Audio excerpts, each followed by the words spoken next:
Welcome to Police Academy Prep. This is Deputy Z. Today we will be going through our Law Enforcement Professional Quick Tips training series focused on preparing you for the road as a law enforcement officer or deputy. This series will include recommended response guidelines for over 50 different situations you will encounter and provide insight as to what to expect. Make sure to follow your agency policies and procedures when responding to these types of incidents. So we're going over a BOLO. Okay, I'm first going to read through some formatted guidelines, and then I'm going to talk more casual about how to handle a BOLO, the first things you need to look for, how to put a BOLO out on dispatch, and an example of a very detailed BOLO and how to put that over the air. So let's go ahead and start with the guidelines here for a BOLO. So first, know that a BOLO stands for be on the lookout. It gives a description of the subject's name, and any additional information that would help apprehend or locate them. Local, state, and national agencies issue BOLOs that may include descriptions of missing or wanted persons, stolen property, suspicious activity, or areas needing extra patrol attention. BOLOs can contain a range of information, and they have no standard format or content. That's really a big one when it comes to issuing BOLOs, and maybe you being more newer on the road, is don't be worried how you put it out. The important thing is that you get out the information. So it doesn't have to be in certain specific order. If you do miss a couple things, that's all right. Generally, dispatch will, or one of your coworkers will come over there and say, hey, well, did you give a direction of travel, right? Or someone on scene will be like, hey, you forgot to add this. And you'll just add it as you go, right? If you miss something, you go ahead and say, your call sign, hey, the direction of travel was this. After you've already put the BOLO, they'll update the BOLO for you, okay? BOLOs may include printed information, photographs, verbal reports, electronic messages, or internet postings. Generally, you'll have some sort of squad group chat, or you have some sort of law enforcement database or software where you can get photos right away from family members, from video footage, anywhere you can get any type of identifying pictures or images. You want to put that out as soon as possible. That way your coworkers and other law enforcement can start looking for them right away. A BOLO should include as much of the following information as possible: the subject's name and identifying information, the location of the incident, the reason for the BOLO, the alleged violation or reason the subject is wanted, the suspect's last known location and direction of travel, a description or photograph of the person, vehicle, or property involved. So let me go through these real quick. So subject's name and identifying information. So name, date of birth, what they're wearing, are they slim build, thick build, hair color, eye color, your scars, marks, and tattoos, and things like that for identifying information. Then you have the location of the incident. So generally, dispatch is going to know that. If you're at this address already, you can just say from his home address, and then dispatch will generally update that. If you do include the address in your BOLO, good for you on top of it. Now, the reason for the BOLO, you'll say, so-and-so is a missing person, or at the end of your BOLO, you'll say this is in reference to a stolen vehicle, or this is in reference to a carjacking, or a occupied burglary, or a robbery, or whatever the crime may be. Now, the alleged violation, the reason for the BOLO, obviously that he's missing, we're still on the lookout. The suspect's last known location and direction of travel. So maybe you're at the victim's house, but this happened at the McDonald's down the street, and the victim said, oh, he went southbound on this road. And then maybe you can say, oh, he turned westbound down here. So what you would include would be, you wouldn't include, the victim's house because that's not where it happened. So you would say the last known location was this McDonald's at this address. He was heading southbound on this street, headed westbound on that street. And that's all you would include for there. Then you would include a description or photograph of the person, vehicle, or property involved. So if it's a vehicle, you're going to say, black Dodge Charger, newer model. If you don't know the year, most likely you're not going to know the year. You're probably not going to have the tag, or you might have a partial tag. So that could look like, black Dodge Charger, newer model, partial tag, Alpha Bravo Charlie. Florida tag, Alpha Bravo Charlie, or Georgia tag, or whatever it is. And then, of course, if the victim can maybe remember any identifying marks on the vehicle, did they have a crazy bumper sticker? Was there any front end damage? Was the paint all scratched up, right? Things like that, they can help identify that Charger versus any other black Charger on the road would also be helpful as well. Do note that BOLOs are issued for amber alerts, silver alerts, blue alerts, and purple alerts. Generally, that probably won't be too much of your job while on the road. I would say while on the road, your main BOLOs are going to be missing persons. And then from there, it's probably going to be stolen vehicles or some sort of in-progress crime are really the top 3 that you're going to be issuing BOLOs for. I would say out of most of them, and probably the most important, is going to be your missing persons, especially your endangered missing persons.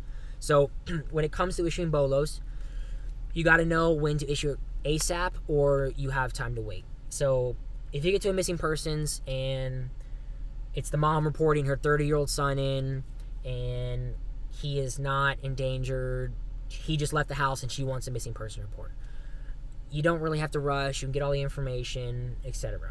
You find out it's an 8-year-old kid and there's waterways nearby, there's heavy traffic nearby, maybe it's 2 a.m, he's been missing for how many ever time. That's something that you need to get on scene, check the house, make sure he's still not in there, and you can go through a missing persons video to learn more about that, how to handle a missing person call.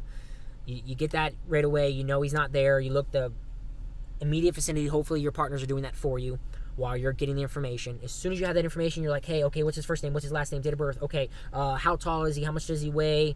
What's his eye and hair color? What was he last wearing? Okay, do you know what direction he was traveling? How long has it been since you last saw him? Okay, 10 minutes, blah, blah, blah. You get all that information together, and you go, call sign, 4 Alpha 2, copy a BOLO for missing persons. They're going to say, okay, go ahead. And remember, format doesn't really matter. It's not that big of a deal. What goes first, how it sounds. The important thing is you get it out over the air and you get it out clearly. And then you can also let them know, hey, can you issue it to the surrounding jurisdictions? Generally, they're going to do that anyway, especially if it's an endangered, and they're going to know that. So this is how a BOLO would sound. So be 4 Alpha 2, can you copy a BOLO for reference this missing person endangered? They're going to say, 4 Alpha 2, go ahead. You're going to say, John Smith, date of birth 01/01/2017, is an 8-year-old black male with dark brown complexion. He is approximately 4 foot 3 inches, 80 pounds, and has a thin build. Short, dark brown hair and brown eyes. He was last seen wearing gray Spider-Man pajamas and small diamond earrings. He has no medical diagnosis and does not take any medication. He has a scar above his left eye. No other marks or tattoos. He was last seen heading southbound on North Federal Highway from 1234 North Federal Highway at approximately 2300 hours. End of BOLO. And then they're going to say, okay, whatever. And one or two things are going to happen. Either you just issued the BOLO out live to the surrounding jurisdictions, or they're just going to document all that information and they will do a tone alert and they will formally issue it out. Generally, they record it and then they'll issue a formal BOLO and they'll make it more structurized and more professional. So that's why they say no standard format, because they don't want you getting caught up on the formalities. They would just want the information out right away. So that's the missing person BOLO. Now, like I said, if you had a Signal 10, you just got on scene, it happened 3 minutes ago, and they're like, oh, he went that way, right? You're just going to say, okay, what kind of vehicle? Okay, black Dodge Charger. Did you get a tag? I don't know, the first letters were A and B. Okay, was it a Florida tag, Georgia tag? I think it was a Florida tag. Okay, any bumper stickers, anything weird? Yeah, I saw a Jesus Loves You bumper sticker on... Well, it's their car, so they'll know. So I got a Jesus Loves You bumper sticker on the side, and I got some front-end damage on the front passenger side. And, okay, what year is it? I think it's a 2023 Charger. Like, okay. So then you say, 4 Alpha 2, stand by for a BOLO, reference Signal 10 vehicle. You'll say 4 Alpha 2, go ahead. You'll say black Dodge Charger, headed southbound on North Federal Highway, approximate time delay of 5 minutes. It is a Jesus Loves You sticker on the bumper and front end damage to the vehicle on the front passenger side. It is a 2024 Dodge Charger, Florida tag, partial tag, Alpha Bravo, and I'll get you the rest of the tag information here in a minute. And then you quickly go off the air and they say, okay, copy, blah, blah, blah. And you're like, hey, it's your tag. So do you have a picture of your tag somewhere on your phone? Do you have any other information? Do you have a picture of your vehicle I can see? They're like, yeah, let me pull the tag. They find out the tag is Alpha Bravo Charlie 123. You would then come over and say 4 Alpha 2. The full tag is Alpha Bravo Charlie 123.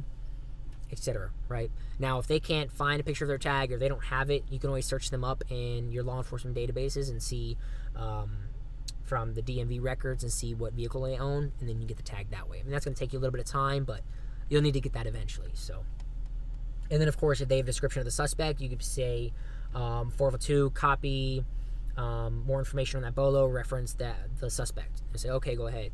They'll say white male,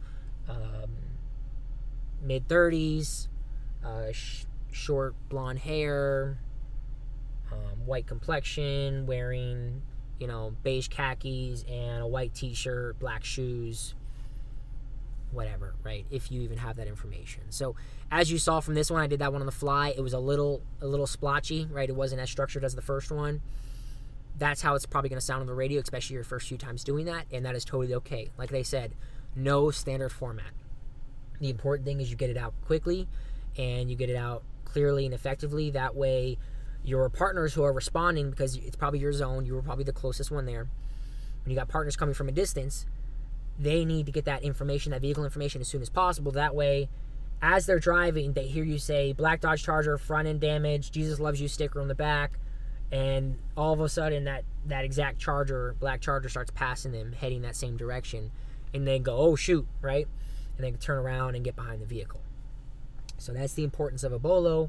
And then, of course, a surrounding jurisdiction or a surrounding agency who's not even involved. They just hear it go over the radio, and next thing you know, they see it parked in front of in front of a Best Buy or whatever, and then they can get their detectives on it and whatever, and go from there. So that's the importance of a BOLO.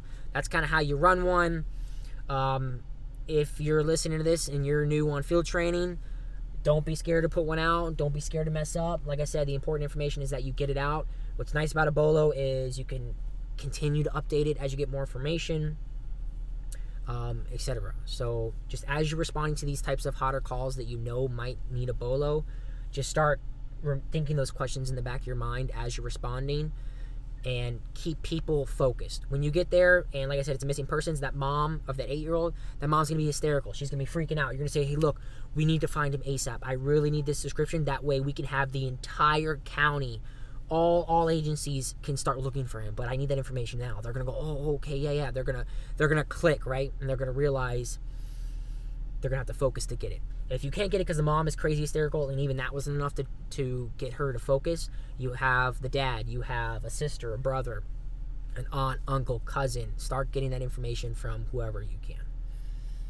So that'll conclude our BOLO topic. If you have any more questions, anything else I missed about the BOLO, put that down in the comments. Make sure to subscribe for updating information. I got you guys releasing videos almost daily at this point. Deputy Z signing off. Catch you guys on the next video.